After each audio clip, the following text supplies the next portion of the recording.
안녕하세요. 최석호 변호사입니다. 오늘은 로스쿨 이야기 마지막 편, 입시 절차에 대해서 얘기해 보려고 합니다.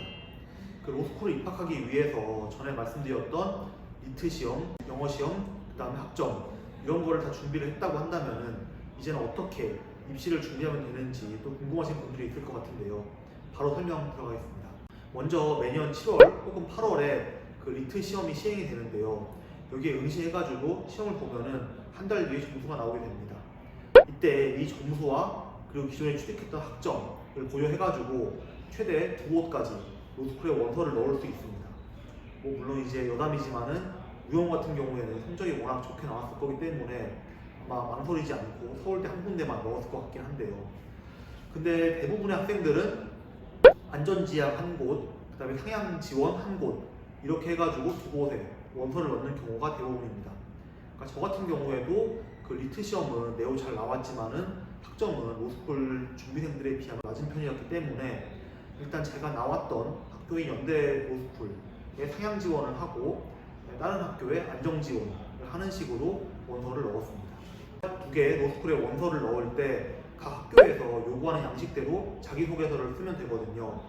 이 자기소개서가 정말 중요하기 때문에 그 리트 시험이 끝나고 그 원서를 접수하기까지 약 한 달 넘는 기간 동안 그 내용을 고민하면서 작성을 하게 됩니다.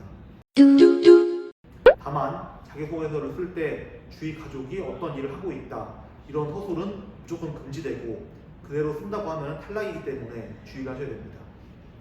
이렇게 매년 10월 초까지 로스쿨에 자기소개서를 포함해가지고 입학 원서를 제출하게 되면은 한 달 동안의 기간에 걸쳐서 로스쿨 교수님들이 그 원서를 심사하게 되고 면접을 볼 사람들을 발표하게 됩니다.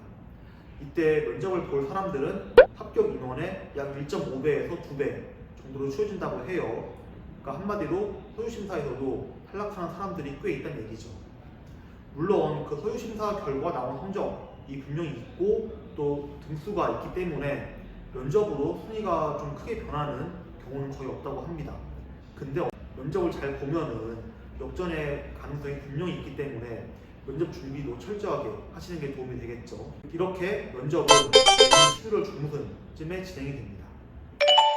면접을 진행할 때에는 일반적으로 생각하는 자기소개라던가 내 꿈이라던가 이런 거를 말하는 면접이 아니라 로스쿨에서 자체적으로 준비한 문제를 푸는 식으로 진행이 됩니다. 먼저 생각할 거리를 제공하는 여러 개의 지문 그리고 거기에 포함된 여러 가지 질문들이 나오게 되고 그러한 질문들을 보면서 약 10분에서 15분 정도 답을 생각할 수 있는 시간이 주어집니다. 이렇게 답을 다 생각한 다음에는 그 다른 방으로 이동을 해가지고 그 방에 있는 교수님들에게 자기가 생각 준비한 답을 말로 표현하는 방식으로 진행이 됩니다. 제가 입시를 보던 시절에는 국가 재창을 강제하는 것에 그 타당한지 이런 문제가 나왔던 것으로 기억을 합니다. 근데 저는 이제 면접을 볼 때 그 문제의 해답을 그 저에게 말하기 편한 단어로 바꿔가지고 본인들에게 알기 쉽게 설명을 한 덕분에 합격을 할 수 있었던 것 같습니다. 그러니까 결국 면접 시험이라는 거는 짧은 시간 동안에 처음 보는 글의 그 논지를 빠르게 파악하고 그리고 주어지는 질문에 대해서 적절한 답변을 구성할 수 있는 능력이 있는지 이런 거를 점검하는 시험이라고 보시면 되겠습니다. 근데 이러한 시험은 좀 혼자서는 대비가 힘들기 때문에 학원을 다닌다거나 아니면은 로스쿨 입학을 준비하는 다른 친구들과 함께 스터디 그룹을 만들어가지고 대비하는 것도 좋은 방법이라고 생각이 됩니다. 저도 그 스터디 그룹을 해보기도 했고 학원을 다니기도 했는데 둘 다 도움이 좀 많이 됐던 것 같습니다. 물론 이제 우영우의 평소 행동을 생각해 보면은 면접을 하는 중간에도 갑자기 고래 얘기를 좀 뜬금없이 꺼냈을 것 같긴 한데 어쨌든 합격을 했으니까 면접을 잘 봤다는 뜻이겠죠. 좀 궁금하게 하네요. 어떤 얘기 했을지는요. 그래서 이렇게 오늘은 로스쿨 입시 절차에 대해서 설명을 드렸는데 되도록이면은 그 뻔한 설명보다는 제 경험을 위주로 좀 설명을 드려보려고 했습니다. 여러분들에게 많은 도움이 됐으면 좋을 것 같고요. 근데 여기서 끝이 아닙니다. 그러니까 최근에 많이 들었던 질문 그리고 이 영상을 준비하는데 가장 좀 큰 영향을 미친 질문 바로 동탄에서만 공부한 아이가 변호사가 될 수 있는지 라는 질문인데요. 아무래도 제가 동탄에서만 활동하고 있다 보니까 그 많은 분들이 좀 동탄에 거주하는 분들이 좀 주위에 많고요. 그리고 그분들이 이제 우리 아이가 변호사 될 수 있을까요? 를 좀 많이 물어보는 경우가 많았죠. 근데 저는 이제 그때마다 그 물어보신 분들에게 이렇게 답변을 했어요. 공판에서만 공부했을 때 좋은 대학교를 갈 수 있나요? 그러니까 영상에서 설명드렸던 것처럼 그 로스쿨에 입학하려면은 그 좋은 법학적 적성 시험 성적과 우수한 학점이 매우 중요한데요. 근데 이런 요소들은 사실 중학생, 고등학생 때 준비할 수 있는 게 아니죠. 근데 그렇다고 해가지고 중학생, 고등학생 때 로스쿨 입학에 도움이 되는 요소를 하나도 만들 수 없다? 이런 건 아닙니다. 바로 좋은 대학교에 진학하는 거죠. 그러니까 전에 설명드렸던 것처럼 그 로스쿨 교수님들은 학생을 선발할 때 자기 학교 출신 학생들을 좀 선호하는 경향이 있기도 하고요. 또 다른 학생들이 있다고 하면은 좀 더 좋은 학교를 나온 학생들을 선호하는 경우가 많기 때문에 좋은 대학교에 진학을 한다면은 로스쿨에 진학할 확률이 좀 더 늘어나게 되겠죠. 최근에는 그 좋은 대학교를 가기 위해서는 좋은 고등학교를 가야 되니까 중학교 다닐 때부터 좀 변호사가 되기 위해서 공부를 열심히 한다라는 학생이 있다는 좀 무서운 소문을 듣기도 했습니다. 그래서 그렇다면은 결국 동탄에서 좋은 대학교를 갈 수 있는지가 궁금하실 텐데요.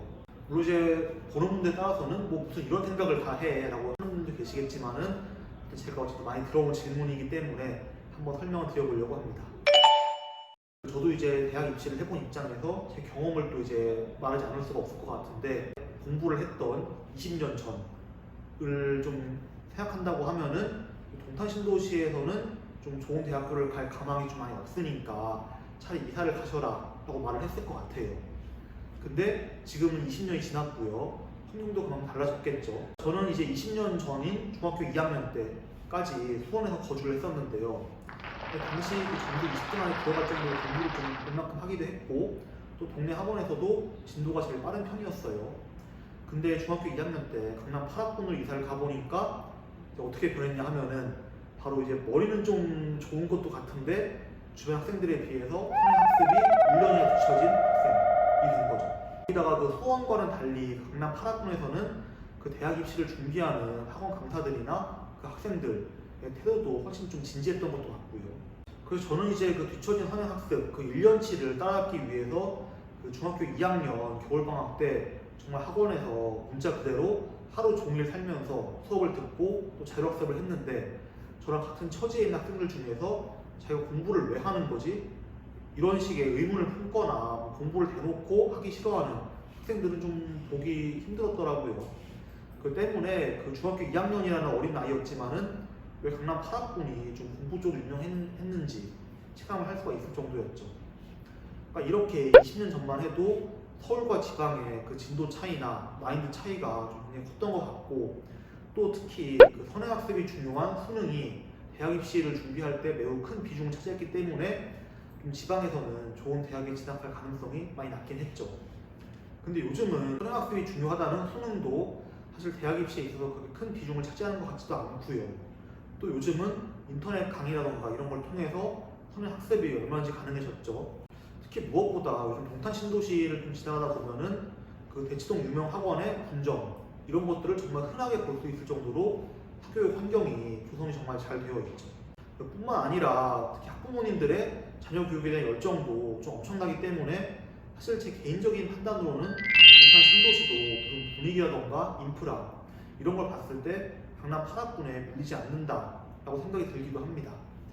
실제로 대입 시즌만 되면은 그 학원 이제 벽에다가 자기네 학원 수강생이 소위 말하는 스카이 대학교에 몇 명이나 갔다 이런 광고를 정말 흔하게 볼 수 있을 정도가 되었죠. 그래서 어쨌든 제 결론은 동탄 신도시의 그 분위기나 인프라가 굉장히 좋은 편이기 때문에 동탄 신도시에서만 공부를 해도 좋은 대학교에 갈 수 있을 것 같고요. 그 아이가 변호사가 될 가능성은 굉장히 높다라고 생각이 들기도 합니다. 그러니까 이 영상을 본 그 후배분들이 나중에 제 후배 법조인이 될 수 있기를 기원하면서 로스쿨 이야기 영상은 이렇게 마치도록 하겠습니다. 다음에 또 재밌는 내용으로 만날 수 있으면 좋겠습니다. 구독과 좋아요, 알림 설정 부탁드립니다.